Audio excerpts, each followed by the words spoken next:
अमरावती जिल्ह्यातील वरुड येथे आई आणि सावत्र वडिलांनी 16 वर्षीय मुलीला मारहाण करून इलेक्ट्रिक मशीनने तिला टक्कल केलं आहे. सख्या आईकडूनच पोटच्या लेकीवर शारीरिक आणि मानसिक अत्याचार करण्यात आले. त्या प्रकरणी आई आणि सावत्र विरोधात वरुड पोलीस ठाण्यात गुन्हा दाखल करण्यात आला आहे. आई आणि सावत्र वडील मुलीला सतत त्रास देत होते. मुलीने याविरोधात आवाज उठवल्यास तिला कमरेच्या पट्ट्याने मारहाण करण्यात येत होती. तसेच जबरदस्तीने मशीनने तिचे टक्कल करण्यात आले. अखेर मुलीने वरुड पोलीस ठाणे गाठून तक्रार दाखल केली.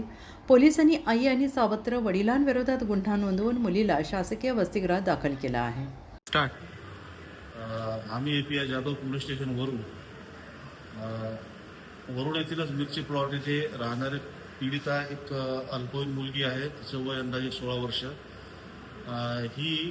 हिला तिच्याच आईने आणि सावत्र वडिलाने तिला तिच्यावर संशय येऊन तिला शिवीगाळ केली आणि तिला मारण्याची धमकी सुद्धा दिली.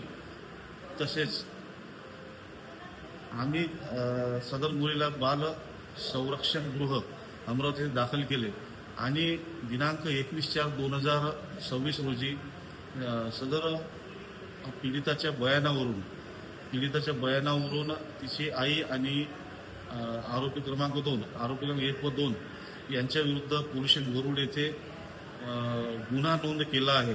गुन्हा नोंद करायचा मथळा असा की तिच्या आईने आणि वडिलांने तिला पट्ट्याने मारहाण सुद्धा केलेली आहे संशयावरून आणि इलेक्ट्रॉनिक ट्रिमर मशीनने तिचे केस कापलेले आहेत काही प्रमाणात. याकरिता पोलीस वरुड येथे अपराध नंबर 245/26 कलम 118(1), 115(2), 351(2) आणि 352 BNS आणि कलम 75 हे सहकलम RW 75 सुद्धा बाल न्याय अधिनियम हा सुद्धा आपण त्याच्यामध्ये कलम लावण्यात आलेला आहे.